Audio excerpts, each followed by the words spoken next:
Aujourd'hui, je me trouve devant un monument incontournable de la capitale. Vous l'avez deviné, je suis au pied de la Tour Eiffel. Qui n'a jamais rêvé de découvrir ses moindres secrets? Bunker du Champ de Mars, salle des machines et deuxième étage de la Tour Eiffel. C'est parti pour une visite des coulisses de la Dame de Fer. Première étape de la visite, direction le bunker du Champ de Mars. Ici, toute l'histoire de la Tour Eiffel, de sa création à son évolution, est retracée. À l'origine, la Tour Eiffel avait des antennes, mais également des câbles qui étaient ensuite attachés, amarrés sur le Champ de Mars, sur des pilotes sur le Champ de Mars. Et puis lorsque la guerre est arrivée et qu'elle s'est installée, il a fallu cacher et protéger ces câbles. Donc ces câbles ont été cachés dans un premier temps, voilà, dans un des piliers, et puis le reste sous terre. En fait, ce tunnel a été creusé afin d'y protéger les câbles.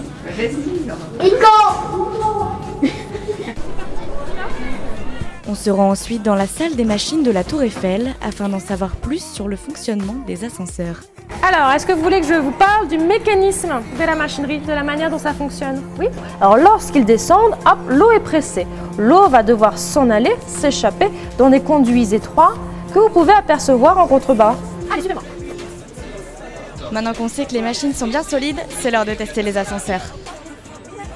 Arrivés au deuxième étage de la tour, nous allons en savoir plus sur les 20 000 ampoules qui éclairent la Dame de Fer. L'éclairage temporaire, c'est celui que vous voyez avec ces ampoules noires, ce sont des ampoules LED. Et puis vous avez l'éclairage permanent, ce sont ces grosses ampoules marron. Alors pourquoi les coulisses de la Tour Eiffel suscitent toujours un tel engouement?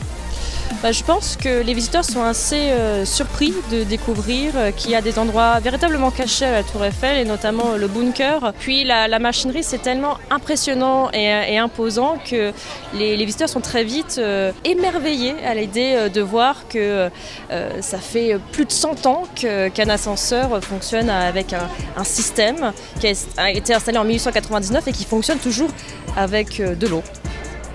Si vous non plus, faire une heure de queue ne vous botte pas, les visites guidées vous permettent un accès VIP aux différents espaces.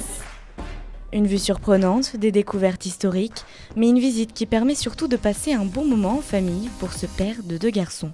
C'est une visite qui nous permet d'accéder à certains lieux qu'on ne connaissait pas ou qu'on connaît peu. C'est instructif et apparemment ça a plu aux enfants.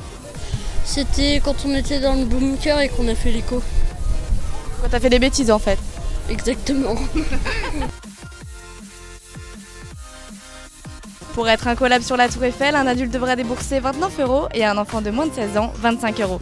Quant à moi, je vous dis à bientôt pour la découverte d'un nouveau concept insolite sur Paris.